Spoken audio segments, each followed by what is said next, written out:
What's going on, everyone? I'm just a typical, average American here today to react and learn about current news in Norway. Because here in America, we never get to see Norwegian news, not on our news, not from our American media. So I like to take some time to see, using the internet, what's going on in Norway. What is the current, up-to-date news and events in Norway right now? So let's take a look. And first we have Swedish-style violence spreads to Norway. My God, what is this? Swedish-style violence spreads to Norway? I didn't even know there was violence going on in Sweden. What is this?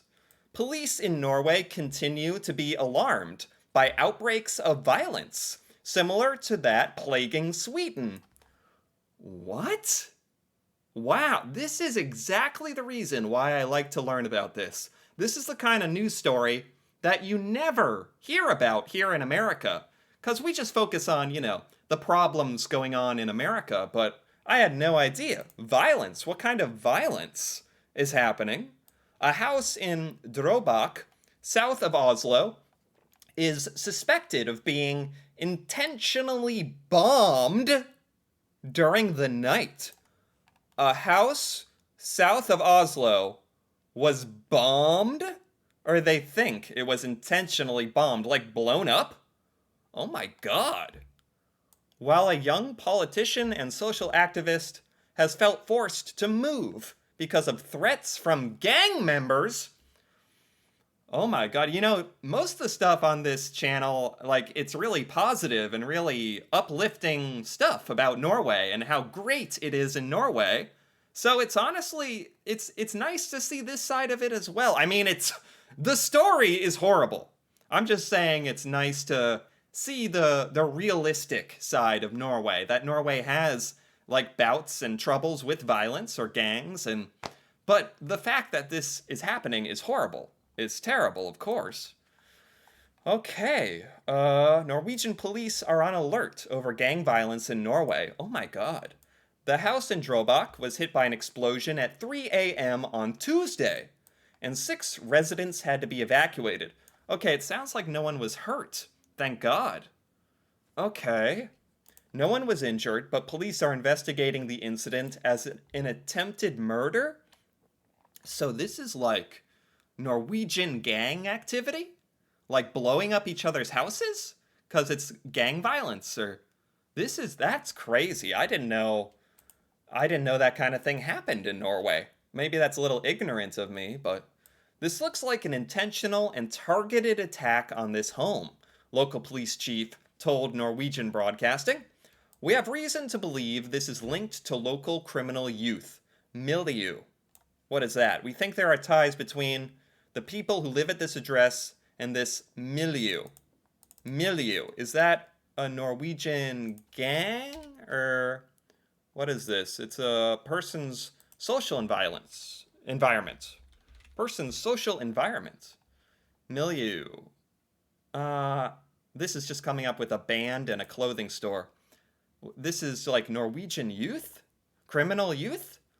Albertson stressed that there's nothing directly tying the explosion to gang wars in Sweden, but police suspect local groups can be influenced by the attacks in Sweden. Oh, is this kind of thing happening in Sweden as well? That's a whole other part of this story that I haven't ever heard about. Of course, here in America, we're not hearing about this. We're not up to date on this, that there's gang violence in Sweden, and now there's this happening in Norway. My God, that's so sad to hear. A large portion of what's otherwise viewed as a peaceful residential neighborhood was partitioned off as the investigation continues. Also, a young activist has felt forced to move. A young Labour Party politician moved from Oslo's Sondre Nordstrand area, will no longer live on the ground floor after experiencing a series of threats. Wow, I mean, that's kind of sadly sort of normal in the United States, that politicians receive threats and feel threatened and feel like they have to move and have their house have a big fence and bodyguards, and that's pretty normal in America. So it's nice to hear that that is not as normal in Norway, but this politician in particular is receiving threats and has to move. Wow, rocks have been thrown at her former home. She's been sent threatening messages. She's been approached by strangers on the street who claimed they knew where she lived. Imagine. That's horrible. Someone just walking up to her on the street telling her, "Oh, I know where you live." Like to scare her or something. Man, that's terrible. Oh my god. I don't know if that has to do with gangs or anything. Oh my god. This first story was actually pretty like sad, honestly. It's a downer. But it's an important thing to recognize about Norway that it is happening and to address it. So we're not going to pretend like it doesn't exist. Okay, what else do we have? Norway won't take sides in the Middle East. I'm guessing this is talking about Gaza, Palestine, Israel. As many as 200 Norwegian citizens are those caught in Gaza. Oh, there's 200 Norwegians in Gaza. My God. As battles continue between Israeli forces and Hamas. Wow. Foreign Minister Espen Barth was in Cairo over the weekend. I think that's in Egypt. Warding off further escalation of war while trying to not take sides. This is a very, very huge point of contention in the United States. A lot of people in favor of Israel or Palestine, or a lot of people who don't even know what to think. I think the United States official stance is that we support Israel, but we of course all sympathize with the innocent civilians that are caught in this military conflict on both sides. That's just horrible. That there are innocent people who just live there in the area getting caught in this. That's everyone can agree that's terrible. At least half the Norwegians in Gaza are children. The Norwegian Foreign Military Crisis Team is working around the clock to get them out. Oh my God. Yeah, there's Americans in Israel and Palestine as well. We're trying to get out, and sounds like Norway has Norwegians there, and it's just terrible situation. There's injured Norwegians in Gaza.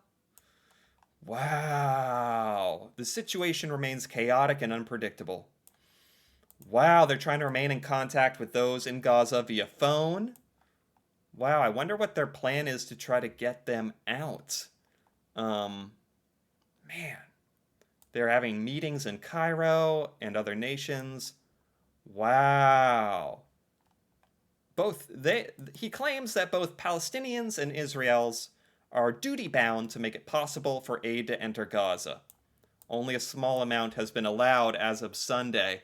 Yeah, you'd like to think, like, both sides of this conflict would at least agree, okay, let's allow humanitarian aid to get to people who are innocent and want to get out, or innocent people who live there who are injured. But sadly, that's not always how this stuff works, huh? Wow, yeah, very, very hot, controversial stuff with that. Wow. The news today in Norway is intense. Wow. Reindeer tragedy in Finnmark. Reindeer tragedy. Not the reindeer. Not even the reindeer are safe these days. What? More than 100 reindeer returning from summer grazing along the coast to inland winter grazing in northern Norway were found drowned in a lake in Finnmark. Drowned? How did reindeer drown? Did they accidentally... Like, if the lake was frozen and they walked on the frozen lake and, like, fell through the ice. That's the only way I can see it happening. Mild temperatures made the ice on the lake too thin to support. Oh, that's so sad. That's so sad. Thinking about poor little reindeer drowning. What? These stories are very sad today. Oh my God. It's a terrible tragedy, says District Leader Mathis Soby, told News Bureau. He noted the reindeer herders also faced financial losses amounting to several hundred thousand Norwegian kroner. Reindeer herders. People are losing money over this. We got dead reindeer for crying out loud, and we're worried about money. Oh, there were no witnesses to the mass drowning. This is just so bizarre. Mass drowning of 100 reindeer. God. The reindeer were part of a herd of as many as 5,000 animals moving to the inlands for winter. So they were just hibernating. And, not hibernating, migrating. They were migrating to a new herding and feeding area. Then a herder arrived on Friday, said he found 100 to 200 lifeless reindeer in the icy water. Damn. Wow. Okay. That's sad. That is sad, man. Let's keep going. Let's keep going, man. No winners in Ingebrigtsen family feud. Ingebrigtsen family feud. No winners. This is a family feud. Ingebrigtsen. What? I don't know what this is. Norway's athletic Ingebrigtsen family isn't known from running away from controversy. Okay, a feud that already had split the family is now creating legal challenges for Norwegian sports officials and grabbing international attention. I've not heard of this. With patriarch Gjert Ingebrigtsen at the center. So, this is a Norwegian athletic family. I think I recognize one of these fellows. Possibly did one of these family members do well in like in a Olympic sprinting or hurdles or like a 200-meter dash? Or I thought there was a Norwegian who did really well in the Olympics recently. I think. Maybe if I look up the name. Yes, this guy, Jacob I can't say his name. Ingebrigtsen. Long distance. Okay, he's a long distance runner. 1,500 meter. Norwegian champion. Okay, that's what it is. Okay, I've heard of him. I didn't know that they had a whole family of super athletes, or that there was a family feud and controversy. Local media has been full of the latest drama around the family, which became nationally known several years ago after taking part in a reality series. Oh, what? They went on a reality series? And that's why there's family drama? Are you kidding me? The drama seemed to climax last year when Gjert Ingebrigtsen was reported to have gone on sick leave. Then 3 of his sons, the medal-winning Ingebrigtsen brothers, Henrik, Philip, and Jacob, announced their father would no longer be their coach. Ooh, that's always tough when, a family member is in business with you, or a family member is your coach, or in this case, their father is their coach. And that can be really awkward if you want to try something different, or if you're fighting, if you're just having family feud like this. Very awkward. So they fired him? The brothers continued with their running careers, winning more medals at the European Championship and more gold at the Indoor Championship. As of last month, Jacob still holds world records. Wow, world records in 4 events, including the 1,500 meter and English mile. Oh my god, these 4 brothers are insanely good medium and long distance runners. The whole family. Wow, those genetics are amazing. That is incredible that all 4 of them are so successful. I thought it was just one Norwegian that I had heard about. It's a whole family. Their father Gjert, continued coaching other Norwegian runners. He's known as demanding and highly critical, and has acknowledged conflicts with the family. He said it felt strange to be at a championship and not be following his own sons. Oh man, this is this sounds like a reality TV show. Honestly, a family drama, family running drama. The conflict arose between the sons when Henrik reportedly did not want to sit at the same table as Nordas during training camps.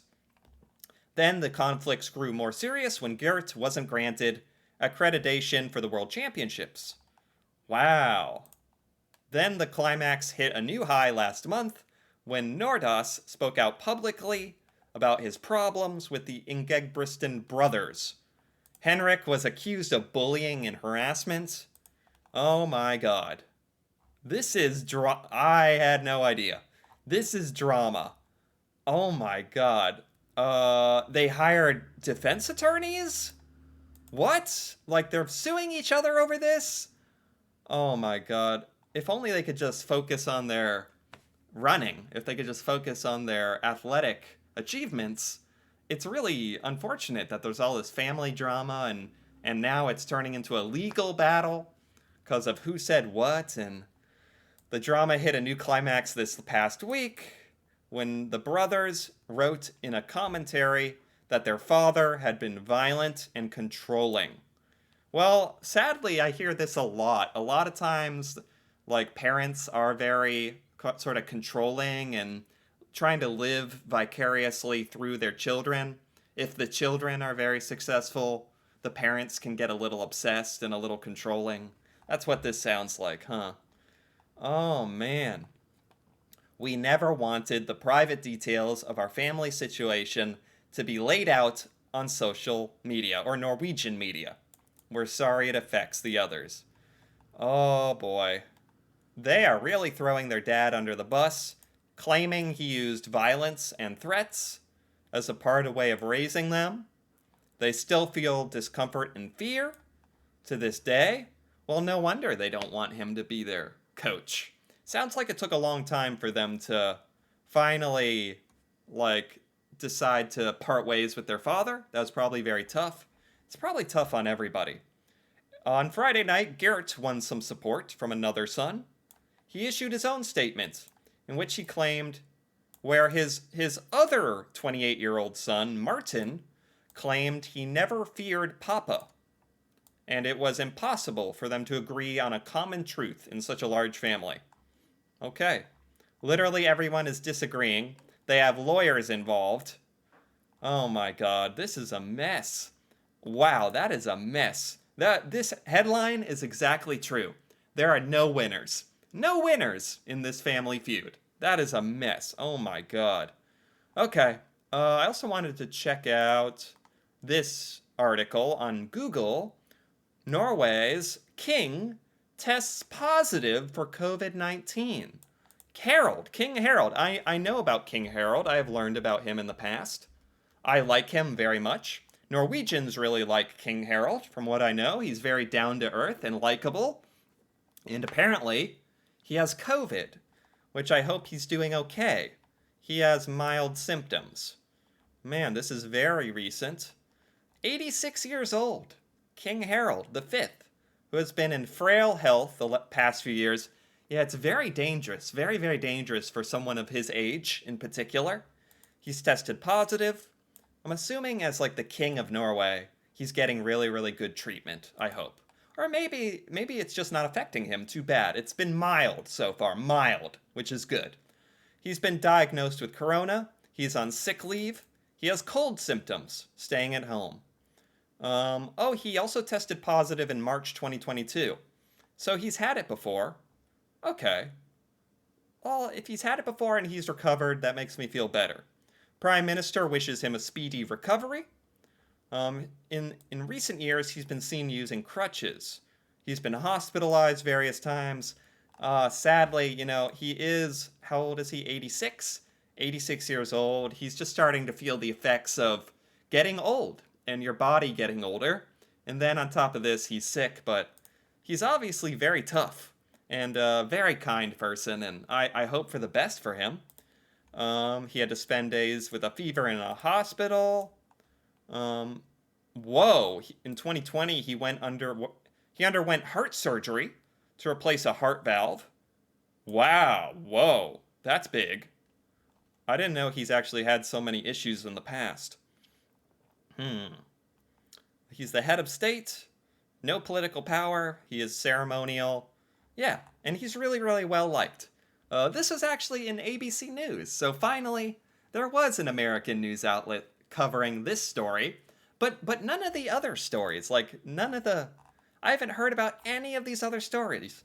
Violence in Norway, a house getting blown up, their troubles in the Middle East, the reindeer tragedy, the Ingegbriston family feud. No idea. Not heard of any of these stories. So I'm actually really glad that I took some time today to learn about these other stories. Sadly, all the news today was very negative. It was very sad.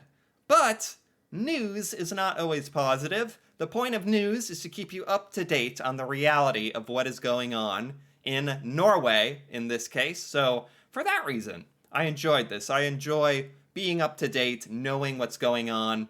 And I wish the best for Norway with all these different kind of stories. The best for the Ingegbriston family and the sad reindeer and the Norwegians in Gaza and the Norwegians suffering from violence and King Harold, a speedy recovery. So, I enjoyed this quite a bit. Anyway, if you enjoyed this as well, feel free to give this video a like or leave a comment. And if you're interested in more videos like this, me reacting to Norway and Norwegian culture, feel free to subscribe for more. And until then, thanks for watching, and see you next time.